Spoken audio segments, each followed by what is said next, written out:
This is Tone Deaf Tina. Yeah, it's a girl's name. Just means I'm a good game developer. I don't understand.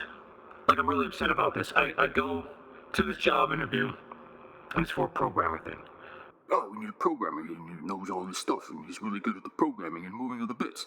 So they're like, hey, I know how to do that stuff. I got a lot of, many years doing it. I run several companies. I'm on several boards. This is sort of what I do. I just, I'm kind of bored. I need a job. So they're like, All right, well, why don't you show us what we're doing? so I bust out my laptop and I show them all this crazy code of really advanced stuff, all this programming of like robots and shit, and just having them be aware. Oh, yeah, that's kind of pretty cool, man. That's kind of pretty cool. But could you tell us about the why you're doing that? So, why am I building a robot that can do cool things like fly around and locate people? Yeah, why are you doing that? Why are you doing that? You're asking an engineer why they're building cool shit, and I made a terrible mistake. A stupid mistake, something I shouldn't have done. I told him exactly why I was building it. You see, I kind of play this game. It's a lot like paintball, and, when you're shooting stuff, you're like, pew, pew, pew, get him. It's really aggressive, and sometimes you can't peek your head around the corner, so I figure, well, I get this drone, I kind of put it on my back, and I throw it in the air, and it flies up, it takes a snapshot of the situation, maybe some spectroscopic stuff, infrared, whatever, flies back, relays it to maybe, a sort of glass in your eye, or maybe a mobile application, whatever. I haven't figured that much out yet, but, I thought that'd be kind of cool, just to figure out what's going on in the middle of a firefight. You could just see his butt poker up. Just like, it was like a butt black hole. It just went, just sucked in. And no light could escape from it. No reason or logic could escape from it. You could see the political wheels in his head turning. Oh my god, Weaver.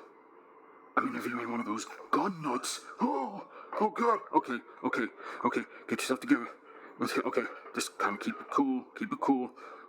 Oh, that's really interesting.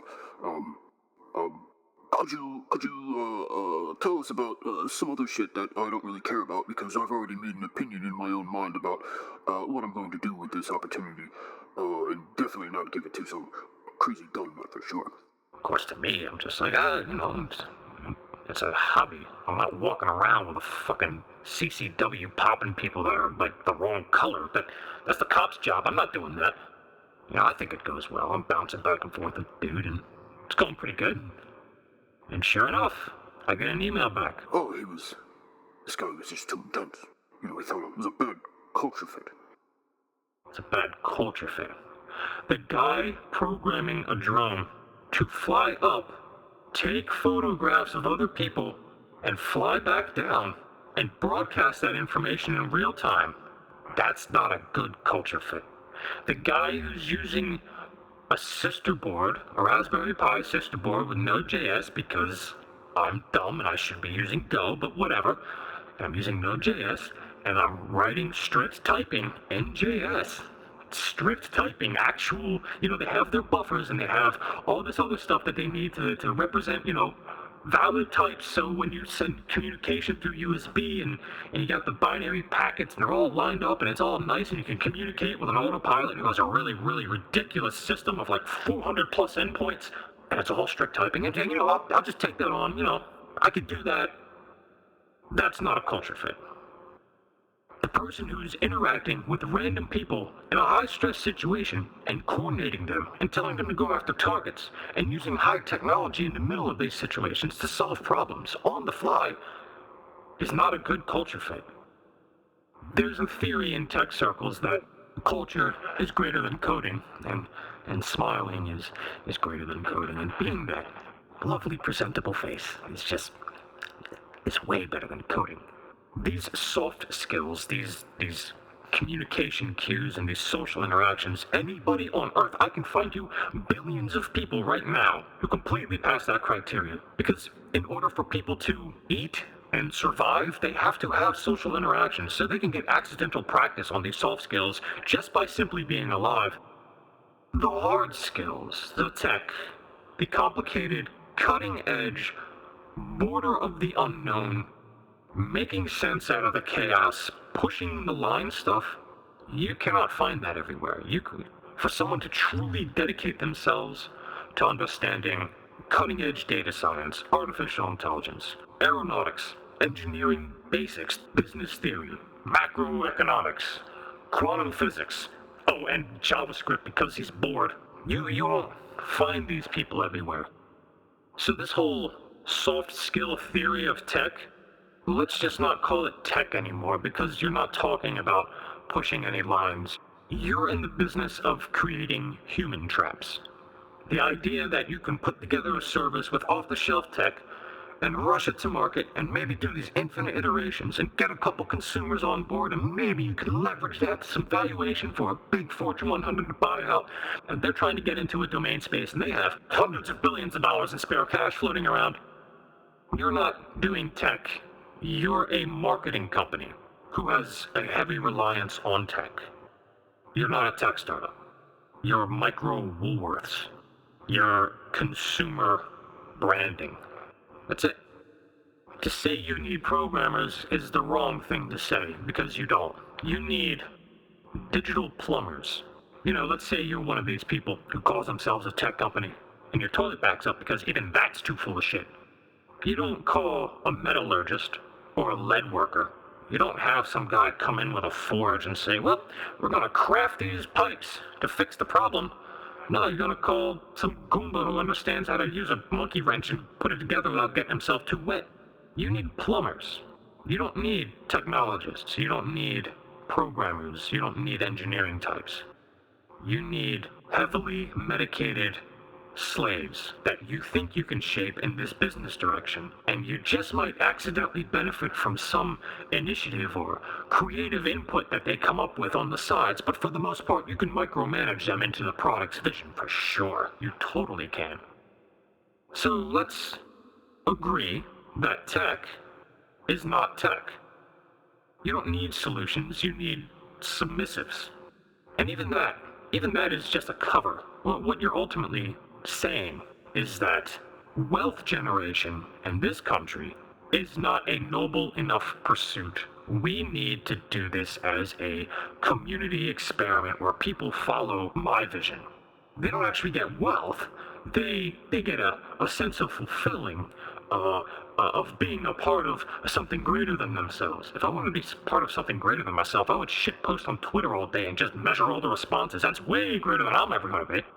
Shit, maybe this recording will end up doing it anyway. It's a company. At the end of the day, it is a collection of people doing work to pay the bills. There's no great religious foundation to be had. There's no great revelation to be uncovered. You're not going to find God underneath a keyboard. You're just a company, you self-righteous, sanctimonious bag of fuck. I don't care how many TED Talks you've seen. I don't care if you know Steve Jobs' entire life history. You're not even solving interesting problems. You're solving modular problems. The kind of problems that a board of directors in the 1950s would say, well, what if we mix a hula hoop with a cereal brand? And then everybody goes, wow, I never thought of that. That's effectively what you're doing. What if we mix Engine X with Ruby on Rails? Whoa! What if we mix Snapchat with Style Project? It's basically 4chan. But you're not solving anything that's asking to be solved. You're solving things in which you now also have to build demand for, and that makes you a marketing company. So for example, could you have predicted the wild success of Pokemon Go with this type of attitude? What problem is Pokemon Go solving? It's not solving any problem, because there isn't a problem. It's just cool shit. I can't even imagine what the pitch deck for that was. Okay, I have this idea. Let's take these really popular Japanese animals and throw them all over the world and have people chase them down. Yeah, that probably didn't go so hot.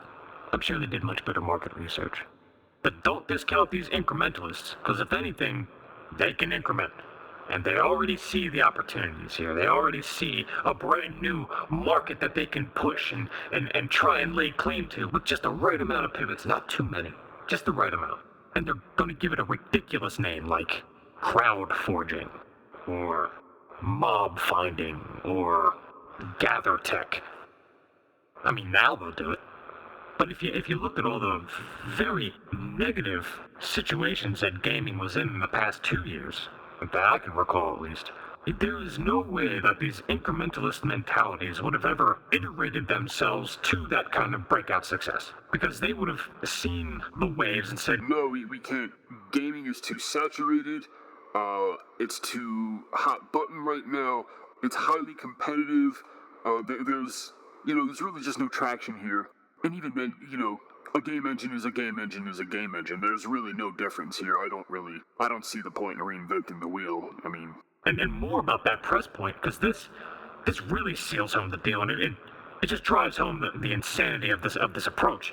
I have watched for the past year, watching the tech press destroy gaming culture by attacking its primary consumers, stuffing the numbers to make it look like mobile gamers were somehow the core key audience. And this forced narrative of what the consumer culture should be for the sake of political expedience. And I've watched them hound them. You live in your mother's basement. You never go outside. You're overweight. You're antisocial. Pokemon Go literally comes out of nowhere and just smashes that fucking perception into fragments of itself. You have entire mobs of people doing the complete opposite of that. So your political narrative is telling you one thing, the reality is quite the opposite. No company comprised of these micromanaging, culture-fitting egotists could ever have come up with Pokemon Go.